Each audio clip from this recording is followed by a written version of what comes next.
Welcome to Behind the Investigation with Atlanta News First Investigates. I'm Chief Investigator Brendan Keefe, joined now by Investigator Andy Parati. Andy, this is one of my favorite stories. You and I have known each other for a very long time, worked together for about a decade now.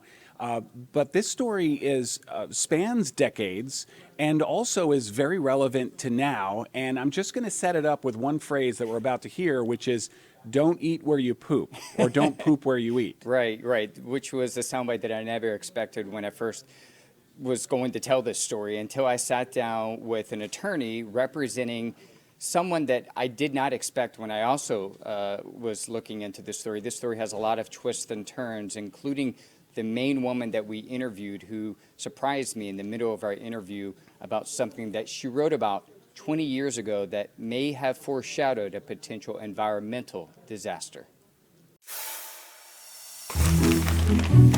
Ever since I was a little kid, I have been writing. Colleen Brooks combs through old newspapers. It's one of my favorite players. Where she contributed as a columnist in Calhoun, Georgia for more than 30 years. I probably wrote 10,000 maybe. Covering everything from romance, yes, movies, and the weather. On April 22nd, 1988, A Snow Lover's Lament. Today, she's lamenting about another story making headlines, not as its author, but as an alleged victim of a potential environmental disaster. This past May, she and dozens of her neighbors filed a lawsuit claiming the city of Calhoun contaminated their drinking water with a cancer-causing toxin.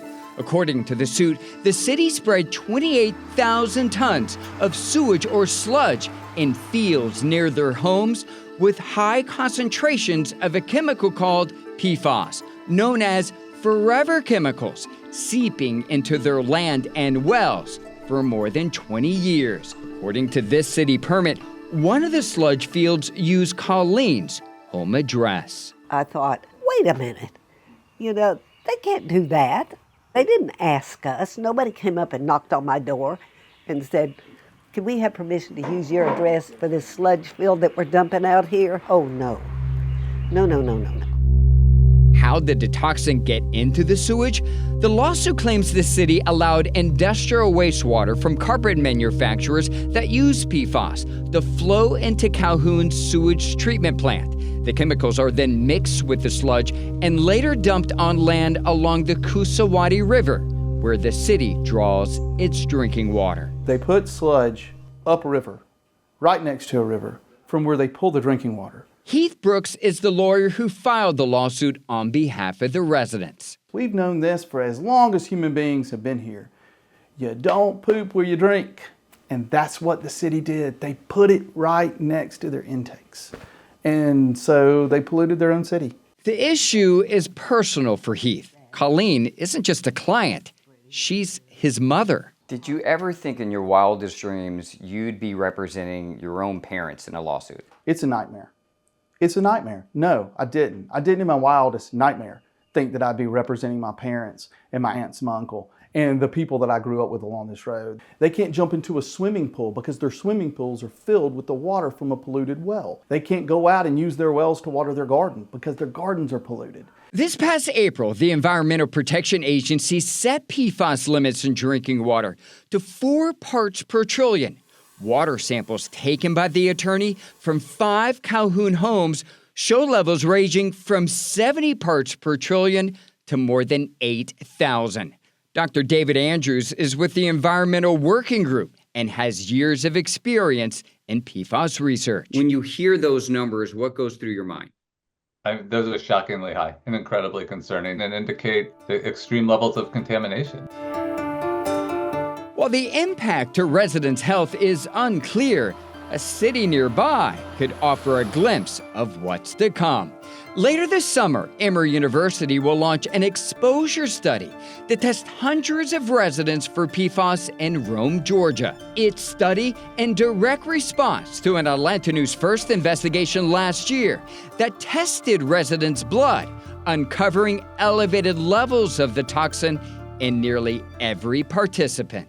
We didn't know that this issue existed before your study. Emory University lead scientist Dr. Dana Barr. In thinking back, it should have been very intuitive that there was going to be an issue because of all the carpet industry and the use of PFAS as stain repellents and water repellents and things like that. We just didn't really know about the issue before then. Attorneys for Calhoun declined to comment on the lawsuit, but in court documents claim the city is a victim too, filing suit against carpet manufacturers that allegedly contaminated the river used for drinking water located upstream in Dalton, Georgia, a city that proudly proclaims itself the carpet capital of the world. Well, it seems as if one of our government agencies has gone and done it again. Someone had a gut feeling there was a potential problem years before anyone else. Yeah, I remember that now. It was Colleen.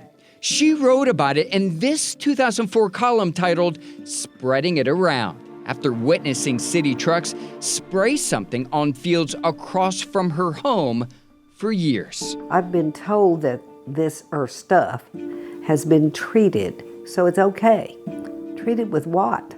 Chemicals? I wrote about it, and I questioned it. 20 years ago, you wrote about this. Yeah, and I didn't know what it was. Colleen says she spoke to someone at City Hall, but can't remember who. They told me that it was perfectly safe and that it was good for the land. And I thought, dumping that smelly, not right stuff could not possibly be right for this land. What I really feel is betrayed. So Andy, this again is very relevant now, even though it's something that has spanned many, many years. Is anyone actively looking into this right now? So in addition to this lawsuit, another lawsuit is now pending against the city. The Southern Environmental Law Center filed a lawsuit against the city. Its lawsuit seeks to force the city to clean up all the mess that it allegedly has been doing to the land and to residents' wells for years. You know, what's fascinating to me, because this is behind the investigation, I always want to know, did you know going into the interview that this reporter had actually covered this story? Or was it a surprise that you learned along with the viewers? It was a complete surprise. I was sitting next to her. First, I just learned the day before that I was going to be interviewing the attorney's mother. And when I arrived, I then learned that she was a former columnist in Calhoun for a number of years. And then in the middle of the interview, she says, oh yeah, and by the way, I wrote about it. And I was like, what do you mean you wrote about it? 20 years ago, I wrote about the city dumping sludge, something on fields across from my home and across the county for years. And that just stopped me in my tracks. I reset my thinking of exactly how I was going to tell the story, and I wanted to learn more about what she potentially knew all those years ago. You know, a less experienced reporter would have started with that, would have said, a reporter who once covered this story, you know, is now dealing with the aftermath of these questions. Instead, you held it back and revealed it. You also held back and revealed that the attorney who was filing the lawsuit on her behalf was her son. I thought it was brilliant storytelling because it kept the viewer engaged. And you know, there's this misnomer that we're supposed to tell everything up front. Mm-hmm. Great storytellers, when you're telling a story to a family member or a friend, you tell it in a way that has a series of reveals. And that's the way you told this story. When you're writing it, was it difficult because you kind of know as the omniscient storyteller what's coming? Is it difficult to write that kind of story? It is. In fact, I originally wrote it the way that you said an inexperienced writer or journalist might write it. I wrote it at the very top going, here's this woman that wrote about something 20 years ago. And then when I sort of like laid it out and took a day and came back to the script, I said, no. This is something that we need to share towards the end to really make an impact of how coincidental and crazy this whole situation happened. And it's not disingenuous because you were genuinely surprised in the interview. So we have these, and I can't say the profane word, we always have these holy bleep moments when we find a document or learn something new. I always want the viewer to have the same reaction. You know, why water it down? Why sort of, you know, structure it like it's some AP style television story instead of let's bring the viewer on a sort of journey of discovery. And you did that so well. This issue is really important in part because when the reporter asked the question back then, even as a homeowner, she said, well, why are you doing this? Well, it's good for the fields. It's good for the soil. I mean, is there any truth to that, absent the chemicals that were present? You know, for years, municipalities, water utilities have sold their sludge to farmers to use as fertilizer. So that maybe not is as surprising, maybe to some people in rural areas, maybe to people in the city or people just not familiar with how that stuff works. So I think what was surprising and was potentially unknown is exactly what was in the sludge, what was combined with the sludge, and that's what the residents are saying. The city should have known, knowing that it was allowing municipal waste to enter into its own municipal waste, and then eventually having that PFAS, allegedly those high levels of PFAS mixed in with the sludge and eventually spread for years. Tons and tons of this on land, and they say seeping into their water wells. You know, and because these are forever chemicals, they're not broken down. It's not like there's a natural decomposition process.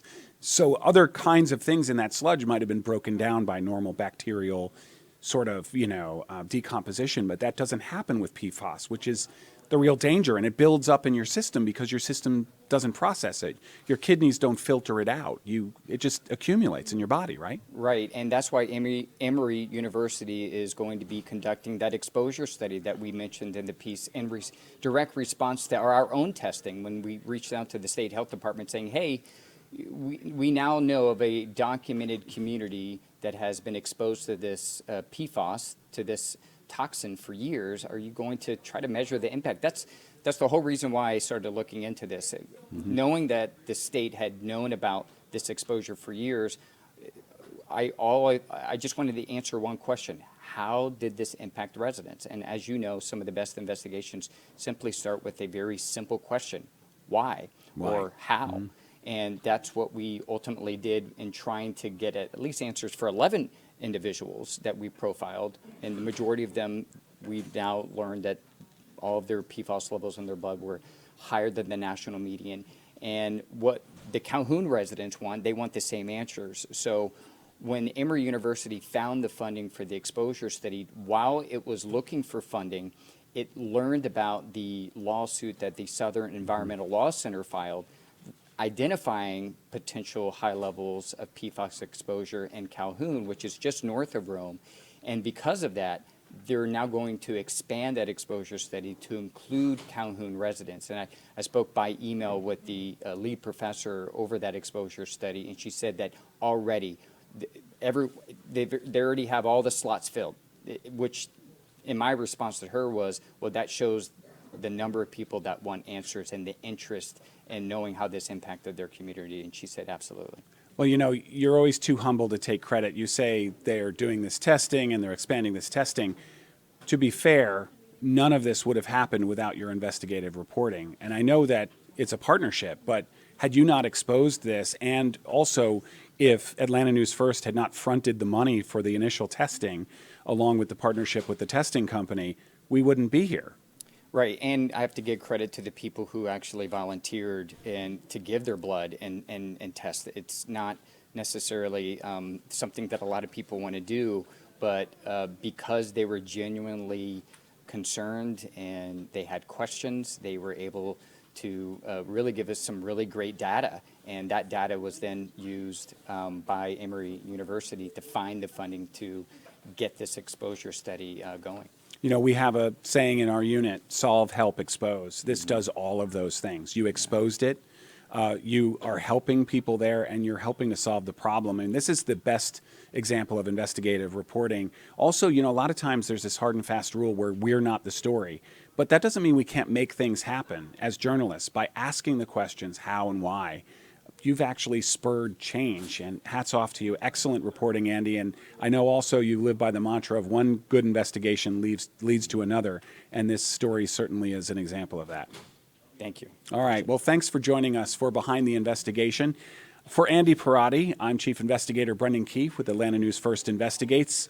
You can catch this wherever you get your podcasts, or on YouTube, or on Atlanta News First Plus. We'll see you next time.